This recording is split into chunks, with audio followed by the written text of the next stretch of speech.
Turbo and 2K show. What is up, 2K crew? It is that time of the week again. We got 2Ks over here. We got me right here. We got the Dodgers and Braves on as we're kind of kicking it with you guys and gals. But yeah, 2Ks. What a horrible day today. And I'm not talking about what happened today. I'm just talking about the weather here in Michigan.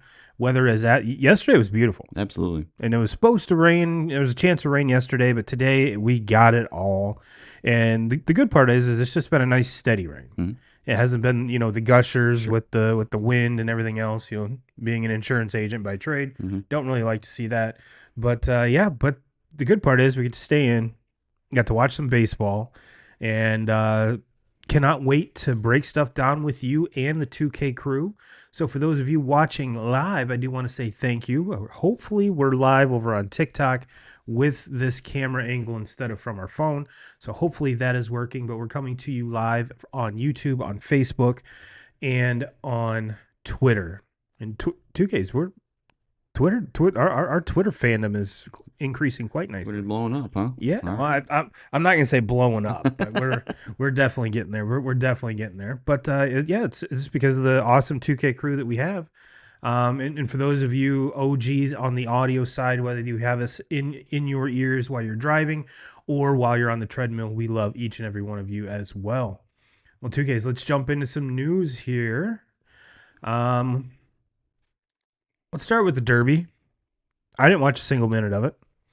I don't know. There's some years where it's kind of like the aura. I mean, last year was the 150th running, so yeah, paid attention a little bit there, but didn't really watch it. I did see this this tweet here. Where is it? Man, if I'd label these better. No. Well, anyway, there it is. It's from Joe Pompliano over on Twitter. The craziest stat I've ever seen about this year's Kentucky Derby is that every single horse in this year's race is a descendant of Secretariat. Now, my question to you 2Ks is, you watched the Derby. How many times did they tell the fans about that little tidbit? Oh yeah. We had quite a bit. Yeah. We for someone that doesn't really know much about the horse racing game, yes, I do remember hearing that quite a bit throughout the day, as I was pissing away a lot of money betting on horses that I didn't even know about, and I was probably never hear of again. Was not having any luck. Chell, on the other hand, did pick the winner. And then we also had Mr. Price in the house yesterday, and he ends up hitting the trifecta. Oh, yeah, so that was pretty cool. Yeah. But beer's on him next time. Trying to talk him into betting at least $10 on it, and he only bet $3 on it. So that was kind of a shame, but still ended up giving him pretty nice payout on it. So yeah.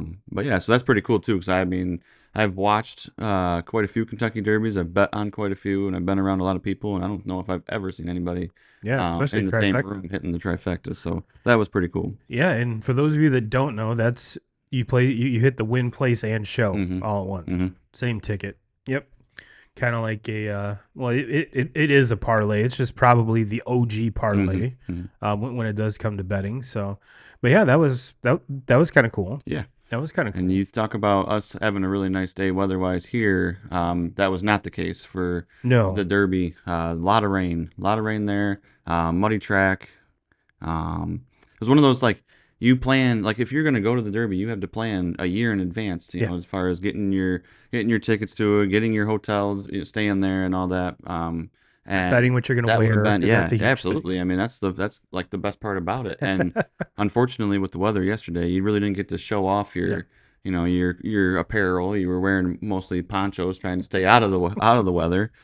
So that was a little bit unfortunate. And I mean, just the human in me, watching these horses run on that wet of a track. It just makes me nervous watching. Oh yeah, that, so.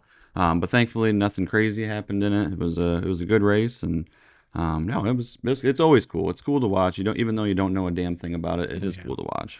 And maybe one day we'll actually get this show sponsored. We can do a show live from that one. Probably not the Derby itself, sure. But maybe some of the surrounding areas. But fingers crossed. 2K crew, you'll get us there. I know you will. But let's let's talk about a legend retiring. Mhm. Legend retiring. Greg Popovich retires from coaching. Doesn't retire altogether because he's like the head of basketball operations or some shit. But did you know this 2Ks that this is from ML football history? Steelers head coach Mike Tomlin is now the longest tenured head coach in major North American sports. Tomlin is entering his 19th season as head coach in Pittsburgh, now number one after Greg Popovich stepped down today. Remarkable run Coach T has had. It's very true, and he's never finished below 500. So it is kind of weird because Popovich was an older guy, white hair, been around forever. Tomlin's, when Tomlin got hired, we forget he was very, very young at the time. Sure. And kind of revolutionized the way that at least NFL coaches dress on the sidelines, wearing the Air Maxes and kind of the black pants with the, so that's kind of like the norm now when it comes to head coaches. So it's weird to think that next year will be his 20th season. That's crazy. In his 20th season at one spot. Yeah, that is insane, crazy. Especially this day and age. This day and age, absolutely. Now, there's probably a lot of Pittsburgh people that would like that changed, but that's not the way Pittsburgh works. The thing with him, too, is like, I understand that there's been a lot of, for Pittsburgh standards, mediocre seasons where, they haven't made runs in the playoffs. They haven't gotten to the Super Bowl and all that. But it's just like it's the consistency year in, year out that they put themselves in the playoffs. And management here with Pittsburgh, that's where I keep going back to is they haven't done Tomlin very many favors as far as getting him a franchise quarterback. He hasn't had one since Roethlisberger left. And that's the key. You don't win in this league. They don't have a quarterback unless you have a yes. I mean, they're going into the season and as of right now, they're who's going to be that guy? Mason Rudolph. Yeah. And we've already seen that experiment and where it goes. So it's like Tomlin has not had any help. And so my question for Steelers fans is, if he goes, who's next? Like who is gonna be any better than what he is and what he has represented for the city of Pittsburgh for 20 years now? Like I don't understand. I've never understood that argument. I mean, I get it that they haven't made runs and it's a win now league. Like you don't. Everybody wants to see their team win right now, but in my opinion, it's management with Pittsburgh that hasn't done the job. No, and I think a lot of Pittsburgh fans they're obviously kind of blessed with success, and with success comes you're not picking very high in the draft. So when it comes to getting your franchise quarterback, like you were talking about, all the good ones are off the board when you're picking at 20 plus. Year in and year out. I think a lot of Pittsburgh fans would be happier, if they just like not last year per se, because they were very good for a good part of the season last year. But going back, a couple of years previous where they were just scraping by, just hitting 500, if they would have won 3 or 4 games, been high, been bad enough to get one of those good quarterback picks, and then that's where your playoff runs come, and you're not going to make one with Mason Rudolph. I have a very good feeling if Aaron Rodgers decides what he's going to do, and it is the Pittsburgh Steelers, is it going to be Aaron Rodgers Jets or is it going to be Aaron Rodgers Packers? And I think we're closer to Aaron Rodgers Jets than Packers. Yeah, I think so too. I mean, I think look, I got more respect for Aaron Rodgers than most, and I think the world of him as a quarterback. I think he's one of the best I've ever seen in my lifetime, but I think his best days are unfortunately behind him, especially after the Achilles injury 2 years ago. That first year back, it seems like is always a struggle for about any athlete, and it's always the second year that they're coming back. But we got to remember, he's in his 40s now. This isn't a guy that had an Achilles injury in his low 30s and is coming back off of it, and still in his in his lower mid 30s. Now he's in his 40s, so the chances of him coming back and being that Green Bay Packer version that we got to see for so many years, I think those days are behind. Yeah, I 100% agree. Now we did see the mobility and everything kind of come back later in the season, but is it sustainable for a whole year, for a whole 17 games? But if you put a gun to my head and say you're either getting Aaron Rodgers 2025 or Mason Rudolph, I'm taking my chances with Aaron Rodgers. Oh, 100%, absolutely. Especially with the addition of DK. Um, and that team was good with shoddy quarterback play last year, Mhm. and if a couple things would have bounced the right way, Yeah. it might have been a different story. And I mean, and still with having Pickens there, and we see the talent that he is, but unfortunately the way that he acts, that maybe that is the best thing for Pittsburgh is to get a veteran leader Yeah, that knows how to run an offense and knows that is a leader in the locker room, and maybe he's the type of guy that can, get Pickens' attention because the guy is, as far as talent goes, I would say probably at least a top 15 wide receiver in the NFL talent wise. yeah, We just don't ever get to see it because he's, constantly fighting with fighting DBs and with DBs or complaining on the sidelines or sitting out plays or taking plays off, and it's just want to see that version of him. But it's at the same time, not that I'm saying that he's right for it, but it's got to be a frustrating career that he's had so far in the oh NFL sure, because he hasn't had a fucking quarterback that can get him the ball. yeah. Well, we DeAndre Hopkins was very similar, but we didn't see him show Exactly, his ass. So. 100%. Yep.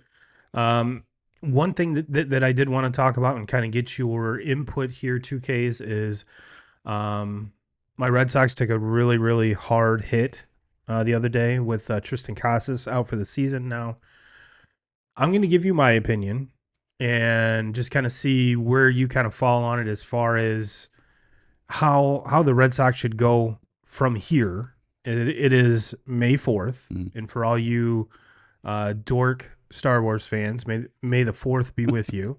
Um, but yeah, Casas' knee explodes as he's running down to the first baseline, trips over the bag. It is not a good look. And I'm going to say this first and foremost. I never want to see guys get hurt, especially when it comes to that, especially after missing a good part of the season last year, probably longer than a lot of Red Sox fans thought he should. Um, Especially this early in his career, he's went through a lot, and I appreciate that. I appreciate the fact that he works hard. He worked hard to get back, and now we're kind of. I mean, it's final. He's done for 2025. Mm-hmm. With that being said, he just didn't look right this year at all. Defensively, offensively. Now the offense was starting to click prior to the injury, but as far as and it's kind of getting to where this whole team is either hitting on all cylinders or completely broke. And it seemed like Casas was more towards that broke part of the spectrum rather than hitting on all cylinders. He did have one or two games where the bat came alive, which I was happy to see because I honestly like the kid. Mm-hmm. I do.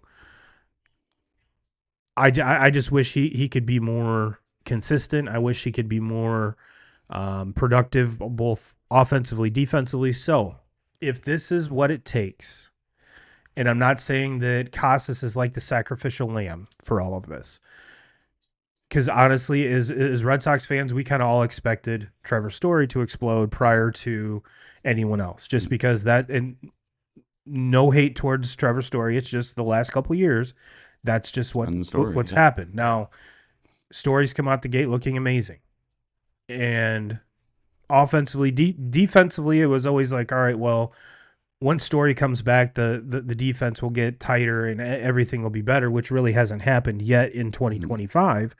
But this is the one spot that the Red Sox are not deep at all, is first base. Now, Romy Gonzalez can play there. There's a lot of chatter about, well, what about Devers? Get him some reps at first, which I think he could play a very good first base. I mean, the biggest one and kind of the most ridiculous is Roman Anthony. Bring him up so he could play first. He's got to be. I mean, he should have been up at the beginning of the season. Hands down. And as getting back to the Cassis injury is, it sucks. But I think, his numbers that he was putting up at the beginning of the season, and I think kind of the writing was on the wall that he was. I think he started to know that he was the odd man out, that his days were kind of numbered there in Boston. Unfortunately, you don't want to see an injury like this happen ever to anybody. But I think with him, probably a change of scenery is going to be the best thing for his career because I just don't know if he's ever going to be that guy in Boston. But yeah, Roman Anthony should have started the season up, and he hasn't. But this Boston team, like I keep on thinking, like when we both talked about it before the season even started, like kind of had them as favorites to win that division, favorites to get to the World Series, and I'm still not, And they're sliding 500. on that, but they're Yeah. 500. But I keep on thinking, where would this team be if they didn't sign Bregman? Yeah, Because or trade Bregman for was not Crochet. really, they were not like it all through the offseason. It was basically the Tigers were going to get him, and if Hmm. it wasn't the Tigers, it was kind of Toronto was probably the number 2 team that was in on it. Boston kind of showed themselves and showed their hand late into the postseason. Kind of went and signed him, and I don't think very many people expected that No. to happen. But he's the only guy in the top of that lineup that's really doing anything. This team is awful defensively, Him and and Christian Campbell are about the only dudes that have yes, in Duran's coming on, mm-hmm. which is as the team goes, he goes. Yes. And but there's a lot of, and of course, probably 15 or 20 minutes after the Casas out for the season tweet comes out, the White Sox DFA Bobby Dahlbeck. And all these Red Sox fans are like, come on, Bobby, come on back. I'm like, hold on. He got DFA'd from Yeah. the White Sox. Yeah, Calm I down. don't think that's the answer. I mean, if he was the answer, he would have never left Boston in the first place. So they had already replaced him. He would be on the White Sox. Yeah, 100%. Prevalent. Yeah, and he was worse. His numbers were worse than Cassis were, Yeah.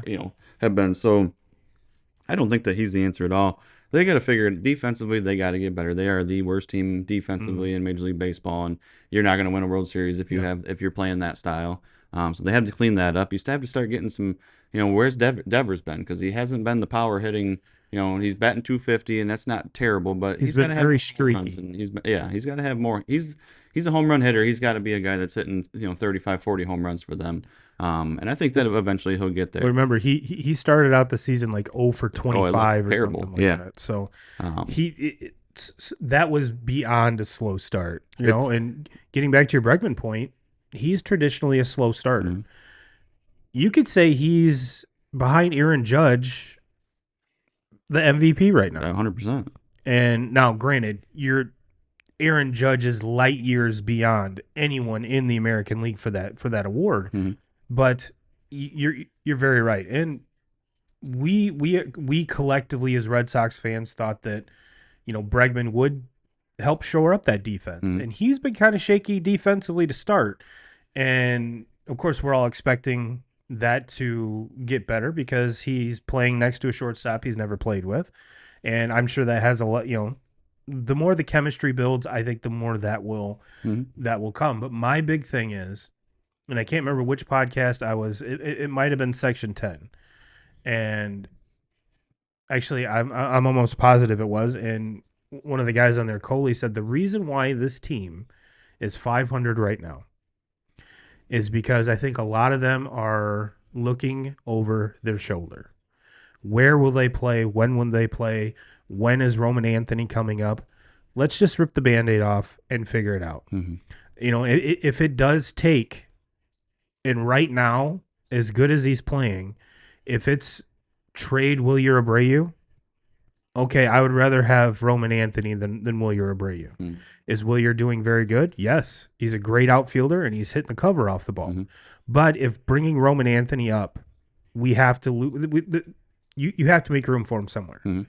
And with a crowded outfield already, and Massa is still with this phantom injury down in AAA rehabbing or wherever the hell he is, I think the amount of question marks that's surrounding this team is what is kind of, because it looks like a team in limbo. Mm-hmm. It looks like a team that's playing not to fail instead of playing to win. Now, I think at some point, Alex Cora's got to step in and be like, boys, what the fuck are we doing? Mm-hmm. Which I'm sure that's going on. But I think that this team is not going to go anywhere until Roman Anthony comes up. I agree. And I agree. The very, very best part is the Yankees are not running away with the division. No, they're 2.5 games. And I don't think the Yankees are that great either. No. And I think when it's all said and done, Boston's going to get it figured out, and I still think they're the favorite to win that division. I know that if you look at numbers wise, everybody's going to say the Yankees are the favorite there, but I just don't think that Yankees team is very good. Besides Max Fried, if Aaron Judge wasn't batting over 400 right now, which and he has to, he's really all that they got. I mean, Mhm. I don't see the Rice kid, putting up the numbers that he's been putting up this far for an entire season, or Goldschmidt to and actually continue his hot bat. Bellinger hasn't really done shit that Mhm. whole season. Goldschmidt has. He's been probably their second best player, Mhm. and really, when the Yankees signed him, that was kind of a like. I mean, I thought his career was basically over. Nothing Mhm. against Paul Goldschmidt. I think he's great. He was a great player throughout his entire career, Just especially. kind of took a shit the last Yep, couple years. yep.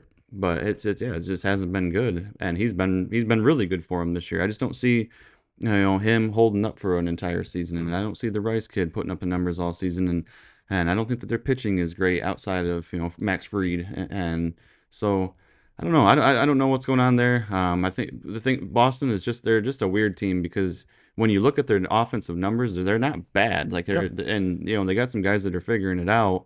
Like you said with Duran, he's the catalyst of that team, and Mhm. him at the top of the order, getting on base now, and him Stealing being game. able to steal bases, and the excitement that he brings, like, he's kind of he's a major key to that team. But it's the pitching's been outside of Crochet, and then The you know bullpen lately has been terrible. bullpen's been terrible, the defense has been terrible, We but they're lost the all series to the Twins. yeah, but they're all things that can be fixed. Yeah. And so you've played your worst baseball hopefully of the season in the first month and a half, and you've been 500. Mhm. So you're 500. You're what 2.5 games back of that division lead because the Yankees haven't taken off with it or anything. So the door's wide open Two and games. Two two games. games. Yeah. So I still think you can't panic. You definitely can't panic because it's too early into the season and they're too talented. They're too good. They got too many proven players that I think they're the favorite to win it. And kind of, we went the long way around my question, but I honestly think bringing Grissom up, he's been playing first. Hmm. He's been he's kept he's just a little bit behind Mayer and Anthony as far as hitting's concerned, but I think at this point, put anyone over there that can field Hmm. the position, Hmm. hitting wise, and Grissom's right-handed. Yeah. So that's been the whole thing. This whole the last couple off seasons is we need right-handed bats. We need right-handed bats. We need right-handed bats. I'm at the point where if you can field a whole team of lefties, but you're hitting 275 or 280 as a team, I don't care if they're all lefties. Right. I don't care if they're all righties. Is it nice to have, a mix so it's kind of harder for the other team to, later in the game to mix and match pitchers against your lineup? Sure. Hmm. But if your team's raking, I don't give a shit. Right. I don't give a shit. Just like, all right, well, we don't want to trade. We don't want to sign Juan Soto because he's left-handed. Are you fucking kidding me? There's not a single team in Major League Baseball that would not want Right. Juan Soto. So leave that argument at the door because I'm not having it. Not having it. All right. Well, 2Ks. Let's talk about another surprise here. Speaking of Juan Soto, kind of wrapping it all in here. This is from the MLB Twitter account. So from yesterday, Pete Crow Armstrong over his last 17 games, 2Ks, 9 home runs, 21 RBIs, 6 stolen bases. Partner that with good old J. Hay Kid himself, Kyle Tucker, 9 home runs, 8 stolen bases, and Pete Crow Armstrong, 9 home runs, 12 stolen bases, are just the second pair of teammates in MLB history to produce 9+ homers and 8+ stolen bases through their first 34 games of a season. The only other instance, Eric Davis and Cal Daniels for the 87 Reds. If you remember 2Ks, this dude was just kind of like a throw-in Hmm. for the Javi Baez trade. Just to kind of get him from Chicago to the Mets as a rental.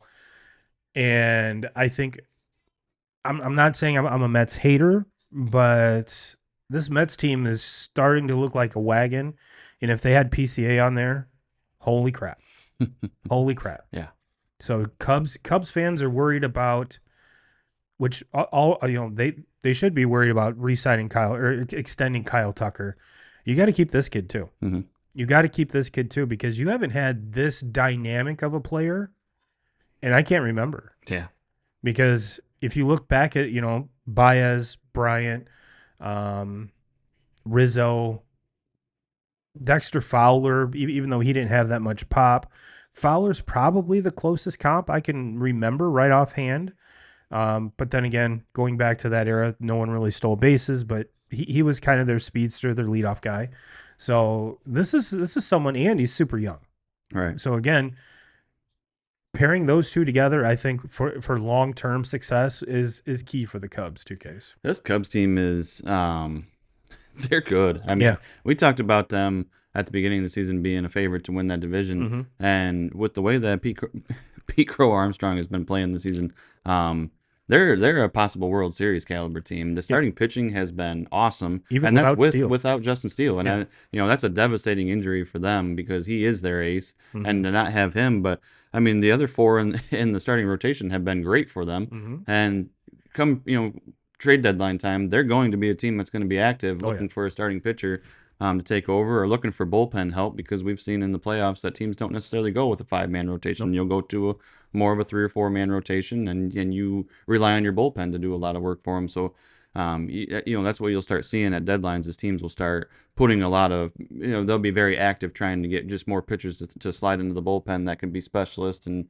whether it's left-handed, right-handed specialists, but as far as the offense goes, with what Armstrong has done for them this season, the surprise that he has, and then adding Kyle Tucker to that lineup, like Kyle Tucker's the guy that the Cubs have to, I think the Cubs have to sign him. Yeah. Sign him long term. I know it's you're going to spend a lot of money on him, but the way that the player that he is and the player that he has been now for a long time when he was with Houston and was kind of the guy in Houston that was never really talked about. Everybody always talked about Yeah. Altuve and Correa and everybody, and then it was Jordan. Jordan when he came up. Everybody was talking about him all the time, and Kyle Tucker was just probably arguably the best player out of all of them, and nobody really talked about him because he was just consistent, and there was really nothing in his game that was real flashy. He was just an all Except for around not wearing great batting baseball gloves player. for an Just extended all period around of time. Yeah. great baseball player. But yeah, no, if I'm the Cubs, I'm looking at locking him in long term, and because they have a young core here that they're going to be very, very good for a long time. And Cubs fans, remember the last time you had a great young core? Look what happened. Look what happened. Look Exactly. what happened. Exactly. So yeah, Cubs fans, Northsiders, you got a couple good ones. Mm-hmm. You got a couple good ones. Kind of not good news 2Ks, which there has been some other news come out about this. This is from the MLB. Angels manager Ron Washington told reporters Thursday night that Mike Trout is being placed on the IL with a bone bruise in his left knee. Now it has come out 2Ks that he's hoping it was just scar tissue breaking up. Mm-hmm. And I think all baseball fans kind of had a little sigh of relief because the power numbers are there for him again. He's still, I think, only batting like 210 or 220.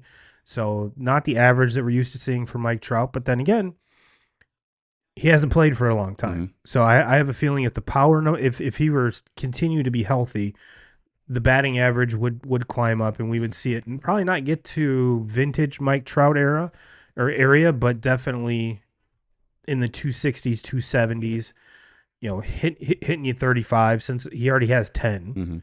Mm-hmm. So that I'm not worried about. So T's and P's, hopefully he gets back before too long. Yeah, it's just, I mean, I don't know in my lifetime if there's ever been a career that has just been more just sad to see. It was The only other one I can compare it to is Griffey. Yeah. I mean, he was so. Trout was he was the best player in baseball, and it wasn't even close for such a long period of time. And I mean, unfortunately, just always played on shitty teams. Was never able to get be on a team that made a playoff run. Except for the World Baseball Classic. Yeah, and then now to just see what has happened this last like 3-4 years, and I mean, it sounds like this is probably not anything serious, but it's just as a big Mike Trout fan, it's just like it just reminds me a lot of like being a Tigers fan and watching those last 3 or 4 years with Yeah. Miggy, and it was like, all right, what's next? Because it's like his times are his time is limited, and it's something's gonna fucking happen, Hmm. and he's gonna be playing through an injury. The numbers are bad. And this season it's not like his average is terrible, but he was hitting home runs. He had pop and so I was just rooting so much that he would, have a good season, hit a lot of home runs. Obviously, the team's not going to be a playoff team or anything like No. that, but just for his case, just get back into that, what we're used to seeing with Mike Yeah. Trout, and unfortunately, I can't I can't sit here and say like I think that he's going to come back from this and just and play a full season after this, because I'm waiting for the next thing to pop up, and it's unfortunate to say that, but it's kind of the reality, Kind of the true. hard reality with him. It's kind of true. So yeah, T's and P's, MFT. Hopefully you're back sooner than rather than later. Well, 2Ks, we teased everyone about the Mariners. And the reason I wanted to showcase the Mariners 2Ks is we kind of hit on it a little bit. I think probably last week, but I just wanted to bring this home. Okay, the managers, the Mariners are 20-13, have a 2-game lead in the West over the pesky A's, which I think is a big surprise to a lot of baseball fans, considering 2 years ago they were the worst team in baseball, and now they're 19-16, have a better record than my Red Sox. Um, and again, in the same division as Houston and the Rangers and the aforementioned Angels, which the Angels are 13-20, not great but not terrible.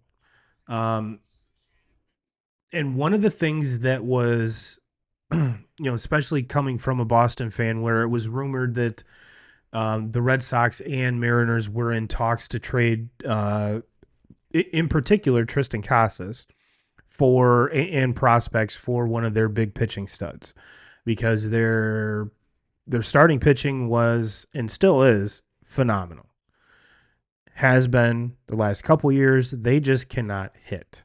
And if I remember last year, I'm almost positive that the only team that had a worse batting average, fewer RBIs, and fewer home runs than the Mariners last year was the White Sox, which, as we know, the White Sox were historically bad, which they may only have the crown for one season, the way that the Rockies season is going, but that's a subject for a whole other show, because every other baseball show is talking about that right now. So we won't bore you with it. They suck. But if you look at one thing that happened to the Mariners 2Ks is on August 23rd last year, a gentleman named Edgar Martinez, which, for those of you, I mean, we mentioned Griffey. Um, Edgar was basically the best DH ever. I mean, up until, which you can still argue the fact that he put up more numbers than Big Poppy. Big Poppy did more in the postseason, more heroics, probably more home runs, but Edgar Martinez was like that first professional DH. Mm-hmm. Hit you over 300, hit you 30 bombs, give you 100 RBIs, year in, year out, cut and dry. And I did a little research on this, and I mean, we're seeing. Let me pull up the stats here. Cal Raleigh is big dumper himself, coming off the huge contract extension, is not disappointing. No. Not disappointing at all. Let's see here. Batting average. Okay. Jorge Polanco, 380. He's been, I mean, arguably their best player Yes. this season Yes. because it's not just the average with him. He's also got 8, 9 home runs himself. 9. Yeah. Yeah. And they're getting Victor Robles. I mean, you look up and down the amazing Randy Arozarena. Mm-hmm. Granted, he's hitting 224, but has the pop is still there with 5 home runs. And all of all of their hitters are producing way beyond what they were at this point last year. And this is with J-Rod hitting J-Rod not really 212. doing anything. That's the thing with this team is, for me, that just pops off the, when you look at their record and how good that they've been this season, and really just doing it without their quote unquote best player. Yeah, their And star. probably maybe not going to be the most popular thing to say, but I think J-Rod's overrated. I just think that Yeah. there's so much talk about him, and I haven't seen him really put a Aside from complete that 1 year. 1 year, but he hasn't really since then hasn't put a complete season together where he's been great. Kind of been underwhelming, because when you look at, we already knew last year because they pitched out of their ass last year and were had a had a bad team because they were by far the worst offensive team last season. But when you have the four studs that they have in Wu, Castillo, Miller, and Gilbert, and the start of the at the top of their rotation is probably make a very good argument that they're the best rotation in all of baseball with those four. And Between them and the offensively now, Tigers, to to at be least, honest yeah, with you. Tigers are right there with them. But it's they got 4 or 5 guys that are hitting home runs, and that's what they did. That's the difference between this team so far this year and last year's team, where they didn't hit home runs, they didn't hit for average, they just offensively were Sucked. fucking terrible. Yeah. They would score 2-3 runs in ball games, and you're gonna lose a lot of games if you can't score over that. And it doesn't matter how good your pitching is. No. So this year you're seeing them putting up a lot more runs on the board, and we know the pitching that they have. I mean, that division is wide open. That was one where either one of us could really be confident with who we wanted to pick come out of that division. And so far, at this time in the season, this is probably the team that's looking the best. Add to kind of piggyback off that, yes, the offensive resurgence of the Mariners is the headline of this division. Kind of the low light is because Texas was a sexy pick. Mm-hmm. Rangers were a sexy pick, and they've been completely underwhelming. Mm-hmm. So I think you add that to this hot start that the Mariners have gotten off to. I think that's where you're kind of seeing, because there weren't a lot of people that picked the Mariners to go far. Yeah. I mean, within this division, there's a ton of people that are going to pick the Astros every single year. Why? Because they win the division every single year. Yeah. And make a deep run in the playoffs. Consistently always good. And then when watching as many Tigers games as I do, and I watched every game of that Tigers Houston series, and Houston just grinded out at bats, and they won those games, and they ended up taking they won the series on Detroit, taking 2 of the 3, and then turn around, and I'm like, whoa, they're figuring it out. That offense looks really good. And then they lose 2 of the 3 to the White Sox over the weekend, and their offense just looks like shit. And it's like, all right, that maybe this team isn't that consistent. Mm-hmm. Consistently good team. They just had a really good series against Detroit. But yeah, when you look at from the beginning of the season to where we're at now, it's the Seattle team that has been the biggest surprise in this division. And there's a lot of folks that'll say, you're, especially in the postseason, your pitching is where it's at, but you also have to hit the ball. Mm-hmm. And it seems like so far to start, we're May 4th. They've kind of got some stuff figured out. They got some stuff figured out. Now, the one the kind of the wild card here in that West is the A's. And the A's were a very sexy pick for wild card spots. I think probably the only one that would have picked the A's to win the division would be Dallas Braden. But even that, I think he picked them to win a wild card spot, not the division. Mm-hmm. But I'm shocked by this Mariners team. Yeah, same. But growing up knowing the type of player that Edgar Martinez was, and he was kind of like there was him and Tony Gwynn were kind of like the hitting professors. And Tony Gwynn was and still will be on a whole other level than any other hitter in baseball. From his time to now, granted, you go back further, there's other approaches and whatnot, but Tony Gwynn was the dude. Mm-hmm. Now, he could teach you bat to ball, teach you to hit 300. He's not going to teach power. Well, that's kind of where Victor was like, or not Victor, but Edgar was, okay, I can take some of those same fundamentals, add a little pop to it, and that's where he's not going to hit 370, 360, 380 like Tony Gwynn did. He'll hit you 310 to 325, 30 bombs, 100 RBIs, just different hitters. Mm-hmm. So as far as that lineage going on, perfect spot for him, especially with a group of young kids. And like I said, Raleigh just signed that extension in the offseason. J-Rod was extended after his rookie year, so those guys are going to be around for a while, and I like it. Mm-hmm. I like it because nostalgia me every time you talk about the Mariners. I'm still stuck with Ken Griffey Oh, Jr. sure. Mariners. Absolutely. I'm still stuck with Edgar Martinez, Randy Johnson, that era. You can even throw A-Rod in there, for his time there, but it just gets my feels going. Mm-hmm. You know what I mean? So and again, very winnable division, and their starting pitching has to stay healthy, Mm-hmm. which I think Gilbert's been kind of on and off the IL, so kind of keep an eye on that, but. And I'm not so the only thing that doesn't thrill me 2Ks is having your best or your power hitter be your catcher, because how sustainable is that for the whole season? That's the only thing that worries me. Mm-hmm. Catchers get beat up. It's May. Granted, they're in Seattle, so they're playing half their games at home. It's not going to be 85, 90 degrees every single day during the summer, but it's going to take a toll. Mm-hmm. It has to. So it's one of those things. That's the part I'm keeping my eye out to see if this team goes as he goes, because that seems like right now on May 4th, that's kind of where we're at. Mm-hmm. And I want to see them keep the momentum, just because I want to see someone different win this division other than the Astros. Sure. And I think minus Kyle Tucker, this might be the year that happens. Well, 2K, speaking of, or is there anything else about the Mariners you want to wrap up here, put a bow on? Nope. Yeah, I'm super excited with this team. Again, a group of young kids like your Tigers and my Red Sox. Both Mariners, Tigers, momentum going positive. Red Sox going negative. When you have young teams like this, it's going to be a roller coaster. You're going to have your ups, you're going to have your downs.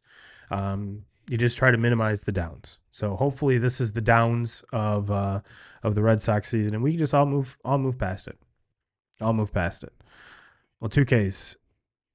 Speaking of pitchers, speaking of injuries, speaking of the Dodgers, you and I were talking last week, talking about Shohei, and if he's going to hit you 50-50, 60-60, I don't need him as a starting staff. They built this staff to be deep. Well, holy shit. You talk about injuries, 2Ks. I was going to make a graphic, but the list is too long. Yeah. The list is too long. Pretty sure if you buy certain level tickets at Dodger Stadium, your name gets entered into a hat to see if you're going to start that game for the Dodgers.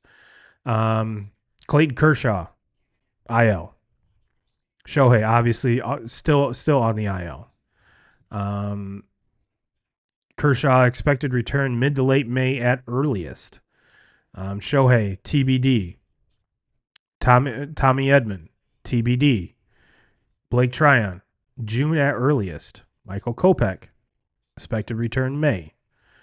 Tyler Glasnow, TBD, just went on the shelf. Blake Snell, May. Status, shut down from throwing after feeling unwell after playing catch on April 22nd. Received an injection in his shoulder, but otherwise only resting and rehabbing until he is cleared to throw again. Eduardo Henriquez, late May at earliest. Kyle Hunt, late 2025 at earliest. Emmett Sheehan underwent Tommy John in 24, possibly returning prior to the All-Star break. Michael Grove, expected return 2026, not a good sign. Brusdar Graterol, second half of 25. River Ryan, have no idea who he is. Late 2025 at earliest. Gavin Stone to wrap up the list, expected return 2026. That's a list. Yeah. That's a list. Yeah. And it sucks because I even going back, I mean, you and I have both been big Glasnow fans. Mm-hmm. It sucked when he signed with the Dodgers. We get that. But his time in LA has not, I mean, it's been riddled with injuries, and it kind of was that prior to getting here. Yep. So that sucks. Blake Snell, signs a big contract. Probably could have signed for more money somewhere else. Mm-hmm. And he's always been a slow starter. He really doesn't get kicking into gear until July, August, somewhere in there, and then he gets back to Cy Young Blake Snell. And he's not expected back until May, and that's kind of TBD considering he was just throwing 2 weeks ago and was shut down. So that's granted, this team is built, as far as depth is concerned, offensively deep as shit. Probably the deepest team in baseball.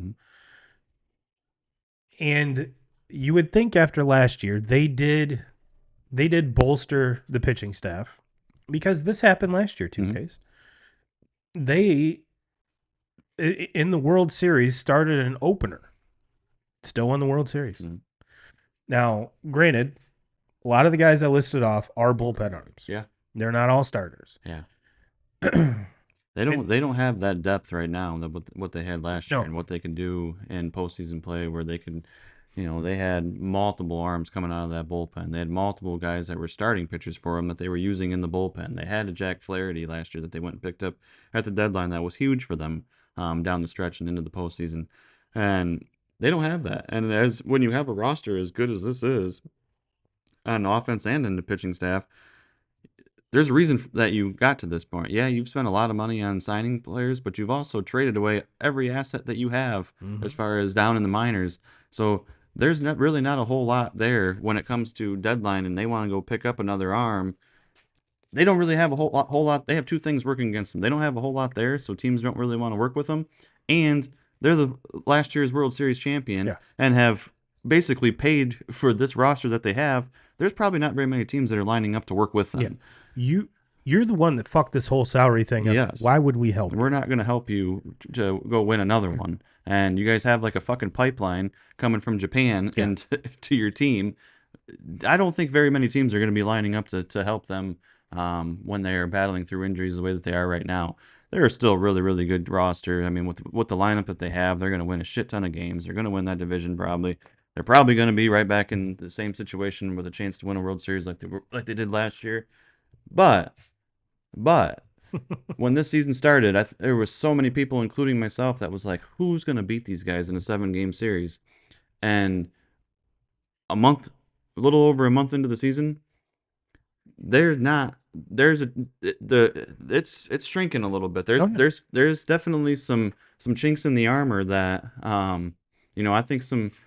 I think there's other teams in the Mets, for example. There's teams in baseball right now that are their whole just division, as good, if not better than them. Yes. Yeah, Padres have looked really freaking good. And there's teams in the American League that have looked really good to this point. We just got done talking about the Mariners, talking about the Tigers last week. Like, there's teams in baseball that can line up with these guys. I get it. The lineup is fucking incredible, but where we're sitting right now, they're not as good right now as what they were last year. Now, the one shining star in this whole thing is Yamamoto. Oh, he's been awesome. I mean, he has a .9 ERA. He's 49 Ks. What is he? 7-0. Mm-hmm. So yeah, definitely. I mean, that was last year's kind of big name, other than Shohei. Now you look at this year, and they still have Sasaki, but he hasn't really figured shit out yet. He hasn't, and I don't. He's not a guy that I think that you are going to be able to rely on when the games get bigger, when the stage gets bigger. I don't know if he's one of those guys right now. Stuff is there. He's going to be, I think he's going to be an incredible pitcher, as he ages and gets a little bit more mature. But where he's at right now at 23 years old, I just don't know if he's ready for the stage that comes with postseason baseball. No, we even kind of saw that. Sorry, Yamamoto's 4-2. I apologize. We kind of saw that in the postseason last year, with they're trying to piece together shit, and in my opinion, which it didn't really matter because they ended up winning the World Series anyway. But even in that World Series, they went to Jack Flaherty over Yamamoto. Where I'm like, you just paid this dude over $300 million, and you traded for. And I'm not taking anything away from Jack Flaherty, but as far as kind of assets are concerned, you have a lot more wrapped up into one than you do the other, and that one's going to be here for a whole lot longer. This one's a rental. You have to re-sign him going into next year. And granted, looks like they obviously didn't give a shit. It's working out with him, so it is what it is. It is what it is. But yeah, this is something that what now they did get Dustin May back. Dustin May was starting tonight against the Braves, and last I saw it was 4-5-1, 6-1, something like that. It's a commercial, otherwise I'd tell you the exact score. But yeah, this is not a. And the biggest question I wanted to ask you, 2Ks, is this happened last year. It's happening again this year. Why is this continuing to happen? Now, granted, some of these guys, Blake Snell wasn't there last year, so you can't really throw him into that. But there were a lot of guys, and Clayton Kershaw, let's throw him out too, just because he's old. He wasn't. They didn't re-sign him to be a 20 start guy. They re-signed him to be a spot starter, kind of one of these. Let's go win him one more so we can ride off into the sunset type deals. But it's. Is it an epidemic that's going through there? I mean, between elbows and shoulders and everything else? I think it's more so just, they've signed. When you see the signings in the offseason, you see who they bring in, it's like, Jesus, here's another one for them, but at the same time, like, they're signing these big time names and guys that have been really, really good for a long time, but there's always been, we talked about it, the injury history there with Glasnow. He's always had that, on him. And so maybe ever since his TJ year, yeah, it seems like at least once or twice a year, he's always on there. And with Snell, there's been some injuries there the last few years with Snell too that he's had to pitch through. And the other thing with Snell too is he's pitched a lot of innings. I mean, yes, he has been a Cy Young winner. He has been for a long time now one of the best pitchers in all of baseball. But there's been a lot of innings thrown on that arm, and it has has been on teams that have made deep runs into the playoffs and all that. So there's it's yeah, the names they look really, really good, but at the same time, like, when you get guys, especially pitchers that have been pitching in the game for, on season 9, season 10, like, I just think there's a risk that you're taking there where, yeah, obviously they have a proven track record and they've been really, really good. But when you look at all the time and all the pitches that they've thrown in the majors, maybe they're getting a lot of these guys when their best days are behind them instead of, best days to come. Now, these kids that they've signed from Japan, different story. I mean, I don't think we've even touch the surface of what the Yamamoto is going to be. He's 26. Yeah, and then the Sasaki kid is he's even younger to continue to get better. Yeah. So I mean they've built this rotation to be very good for a long time, but I just think with some of the names like I think the fan in you gets caught up in the name and what guys like Snell and Glasnow have done in their career and the strikeout pitchers that they are. But we kind of get caught up in that and not so much for, well, there's been a lot of work on those and there's an injury history with those guys. So to see them going down with injuries, it just really isn't a surprise to me. Well, one good thing they can always fall back on 2Ks is Kike Hernandez has a 0.0 ERA as a relief pitcher. Helmet. And his badass helmet that he wears. Yep. That was really cool. Well, 2Ks, and just to kind of put a bow on the Dodgers conversation, is we forget to add too that this is an organization that is not going to be financially ruined by signing one of these guys either. No. They can afford to lose money if a Blake Snell, any of these big names that they signed on the pitching side goes down. So it's not like, if the Tigers went out and signed Glasnow for $300 million, that's a financial blow that the Tigers would have to endure for a long time. Dodgers, yes, it's a whole lot of money, but their pool is a little bit bigger to pull that 300 out. So they can afford to take chances, or chances probably isn't the right word. They can afford to overpay sometimes. And you know what? That's just the way they do business, and keep doing it. Keep doing it. Well, 2Ks, we talked a lot about your Tigers last week, and judging by the views on our videos and our TikToks and our shorts, there's a lot of Tigers fans out there. Mm-hmm. There's a lot of Tigers fans, and you might think this is, that we're, as the kids say, glazing the Tigers. But when you have the best record in the American League, it's not glazing. It's pointing out the fact that they've been bad for so long that they're very, very good right now. That's not glazing. Yeah. That's not glazing at all.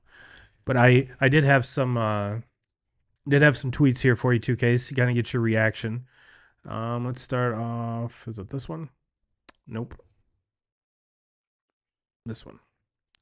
This is from Honolulu Blues over on Twitter. Between the Lions, Tigers, and Pistons, I don't think Detroit sports has ever been so good. And Mr. Blues makes a very good point. I mean, it's back in the day, the Red Wings were always the good team. In the 80s and 90s, it was the Pistons. And then later in the 2000s, it was the Pistons. And then after that kind of calmed down, then the Tigers took over.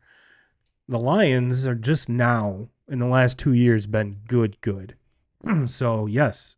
And ironically enough, all of this is happening while downtown Detroit itself is being completely rebuilt. So, I think it's awesome. And if you are a Detroit fan, you're loving life. Oh, absolutely. You're loving life. But it's awesome. It's awesome being able to roll through basically every single season in professional sports with the city of Detroit and being good at everything. But at the end of the day, like, you got to win one. Like, it's time to win one. The Lions had their opportunity last season, and they pissed it away against the Commanders in that playoff game at home, and didn't even get their opportunity to take on the Eagles, which would have been a home game, another home game, where the Eagles would have had to come to Detroit. So that as good as that season was, I consider it a little bit of a failure. I think if they play the Eagles and they lose to the Eagles go on to win the Super Bowl, I think. So be it. Okay, yeah, so be it. We'll move on to the next season. The team's still going to be, very, very competitive the next year, but they blew that one. And when you look at what's going on with the Pistons, like, the Pistons have just been a dumpster fire. And then this year to make that playoff run, they're the team that has some time. Like, I think that they're going to be very, very good next year also. So I think it's very, very good things happening for the Pistons. And then when you get to the Tigers, the Tigers had some good seasons there back, around 2000, obviously the 2006 World Series run that they made when they lost to the Cardinals in it. And then after that, when, kind of the era of Miggy coming into Detroit, and then obviously having the pitching staff that they had, having Victor Martinez, having Prince Fielder, JD Martinez, the guys like that. Very, very fun teams to watch, but they never won one. They had seasons where they had a World Series run. They lost to the Giants. Never got it done. It's time for it's a lot of fun, and it's a lot of fun watching these three teams and having successful seasons and making playoff runs. But you got to win one. Yep. It's time to win one, and that changes the whole. And honestly, like, I don't really care what one of these three teams wins it first. No. I just want to see one for the city of Detroit, because I think when one wins it, I think then there's really good chances that one of the other ones Floodgates follows along. open. Yep. Floodgates open. And all the pressure is released. It's done. Detroit fans have proven that they are incredible, and that when their teams are good, I mean, we've seen it now the last couple of seasons with playoff games in Detroit for Lions. That place is incredible. And you listen to other podcasts and you listen to other athletes talking on these podcasts about the environment of going into Ford Field in a playoff game, and they just say they've never been in a stadium that loud. Yeah. And last year when the Tigers went on their run and they got hot, and they were a team that had basically zero chance to make the playoffs at the trade deadline, and then closed out that season on just an incredible run after being sellers. Yeah, after being sellers, after selling their number 2 pitcher. Yeah. And trading him off. They end up making it to the playoffs. They end up beating the Astros, who the Astros had kind of been the face of the American League. Like, they had been the team to beat, really. They beat them, and then move on and take it all the way to the final game with Cleveland in that series. But it's now looking at it at this season, like, I know that we're just a month into the season. I don't want to overreact, but, like, this team, in my opinion, I think that they're going to have to try to do things at the deadline, But at the same time, they also have guys that we haven't even seen Yeah. play a inning this year because of injuries prior to the season.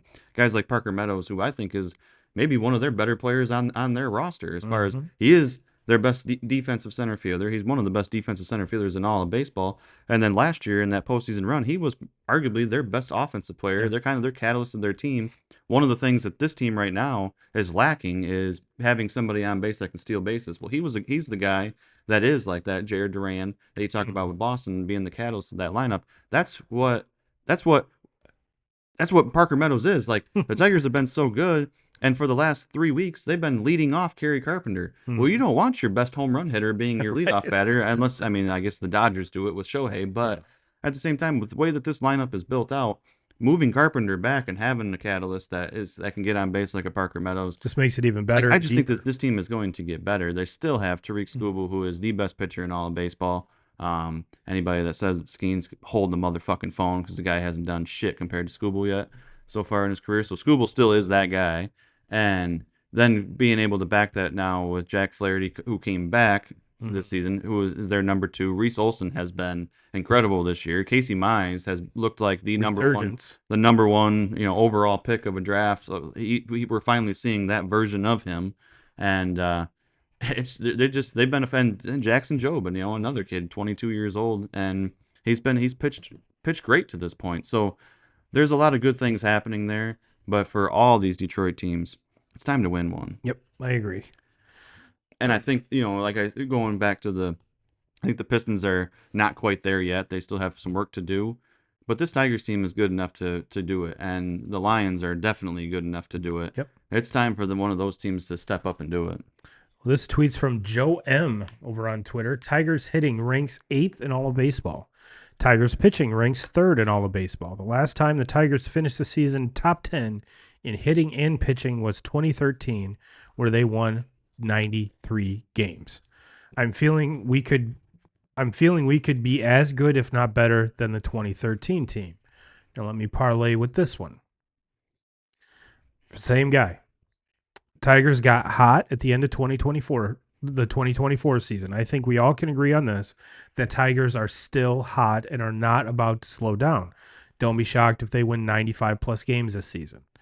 Now, is Joe M being a little overzealous, or do you think that this is obtainable? I think it is. I mean, with the pitching staff that they have, if they keep pitching the ball that they have, I think they definitely can. It comes down to you have to stay healthy, Mm-hmm. and over the years, with Casey Mize, there's been injury Yeah. problems there, and so we have to keep him healthy and keep him available pitching all season Riley long. Green. Riley Green, another offensive stick that has not been able to stay healthy for a whole season. Um, and Parker Meadows, are we going to get him back? Is he going to be able to be healthy with, he's had a kind of a nerve injury in the throwing elbow. And so that's kind of an injury that, could Mm-hmm. tend to linger. But because if they're going to be a team that wins 95 games and makes a run, Yeah. he has to be their starting center fielder and their leadoff batter in their lineup. Kerry Carpenter, another guy that has had a lot of injuries in his short stint so far with Detroit. So it's any team that is going to win 95 games and any team that's going to win a division, you have to stay healthy because it Mm-hmm. doesn't matter how good you are, if you're not healthy, chances are you're not gonna win that many games or win a division. So that's a big thing in it, but it's just the way that they play, and it's like when you look at a lot of other teams, like it seems like a lot of teams have three or four guys that kind of do they carry the load on their shoulders of having to do really everything, whether it's driving in runs, hitting home runs, um, being the ace of the staff. And the Tigers maybe only have one guy that does that, and that's Tariq Skubal. Mm-hmm. Other than that, like Riley Green was terrible at the beginning of the season, Yeah. and it was Spencer Torkelson that was doing all the work, and he was driving in runs, he was hitting all the home runs, and now you look here in the last couple of weeks, Torkelson really hasn't been great. He's hit a couple of home runs, but he's struck out a lot. The average has sunk down to like 240. Mm-hmm.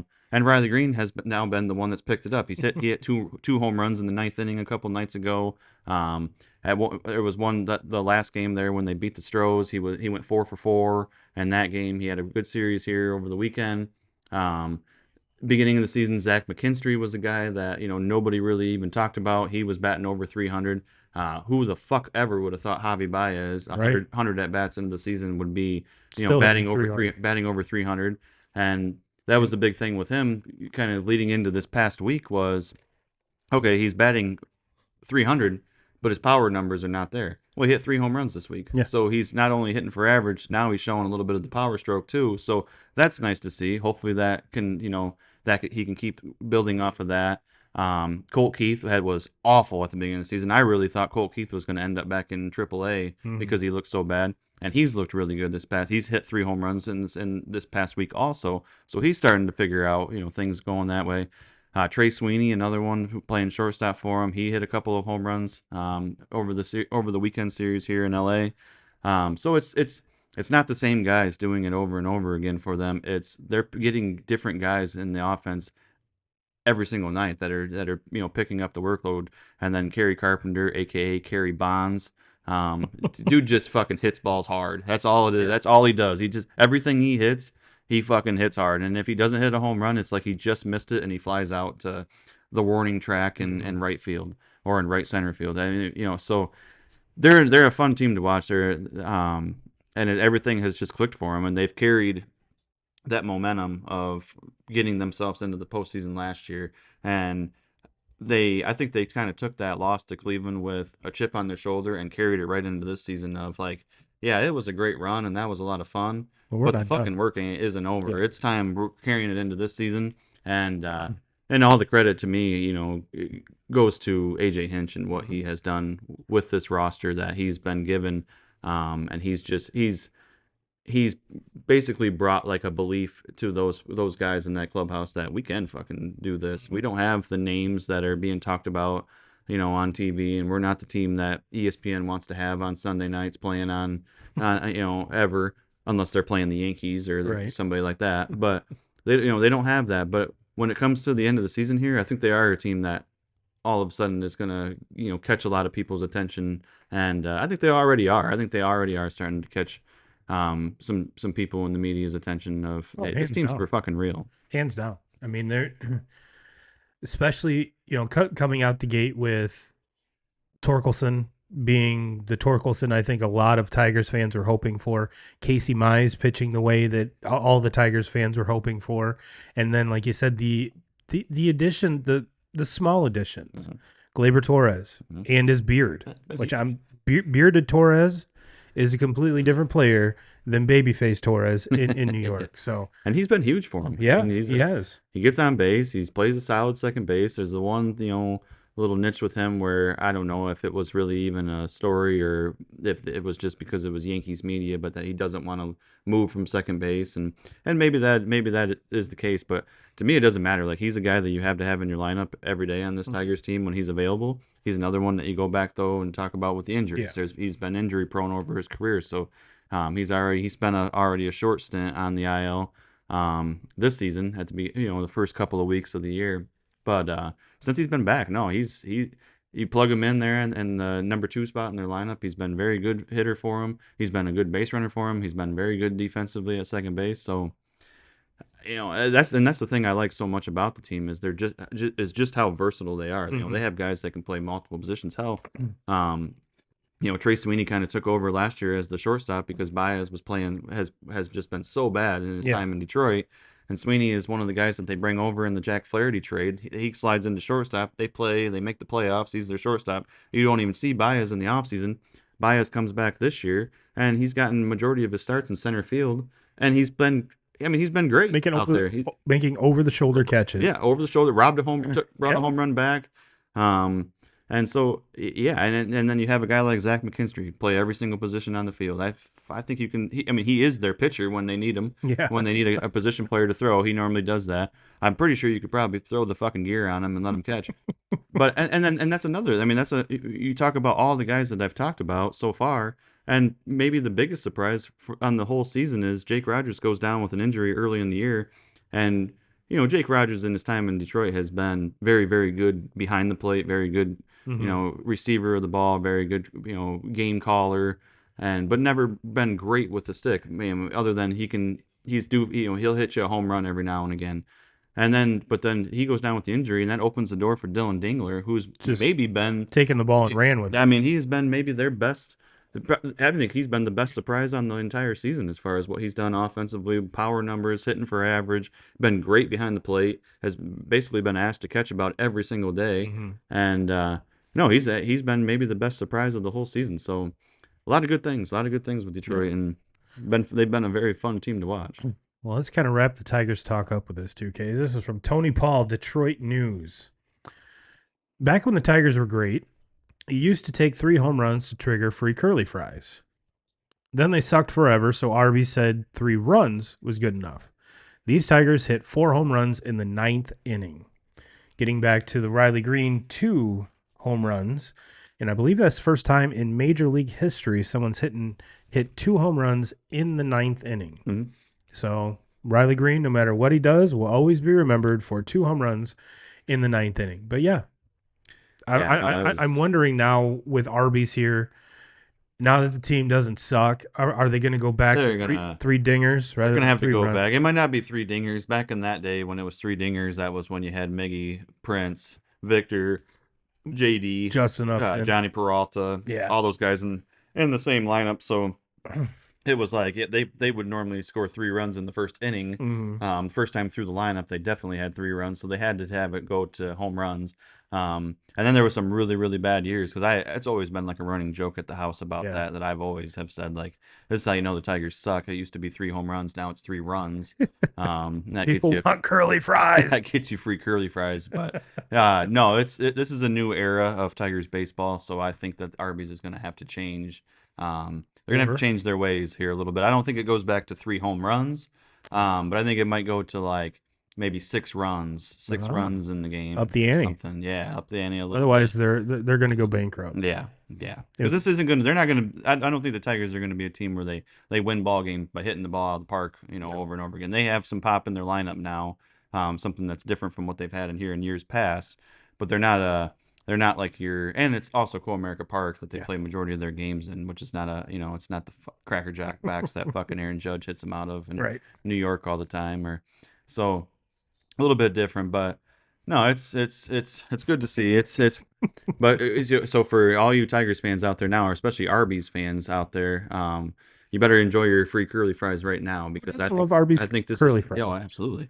I think this is definitely changing, going to be changing here soon. Now, do they do it mid-season or do you? Yeah, I'm pretty sure you have to ride the season. You got to ride it out. I mean, you started it Yeah. at this season, so I think you have to ride it out, and this That's is like a change. contract with the fans. Yep. You can't break it now. Yeah, exactly. Because I mean, you would if they change it tomorrow from 3 runs to 3 home runs, you might have a riot in Detroit. Oh, 100%. Yeah. I mean, that's how much blue collar curly city. fries. It's a blue collar city, Yeah. damn it. So you wait until the off season, and you better Yeah. give us enough time in advance to plan. Yeah. To plan for this, because there's a lot of people out there that are depending on these free curly fries. Yeah. A lot. And the Tigers have. I mean, if you go through their, they have gotten free curly fries Quite a lot. this season. So. Well, it's like the banner behind home plate of Fenway, and I can't remember which restaurant it is. It says Red Sox win, kids eat free. Mm-hmm. In the last couple of years, it's like, damn, these kids are getting skinnier and skinnier and skinnier. So yeah, it's always fun to do. It's always now we live far enough away. We really don't get to take advantage of the free curly fries. No. But for those that do get to indulge, I hope that because, like I said, who doesn't love curly fries, especially when you pair it with a nice cup of cheddar to dunk said curly fries in, and then get you a beef and cheddar and also dunk that into the cup of cheddar. Probably one of the reasons I'm obese. So, well, 2Ks, is there anything else you want to hit on before we get the hell out of here? No, I think we covered it all. Talked a lot of baseball. Talked a lot of baseball. Got a Game 7 going on right now between the Warriors and the Rockets.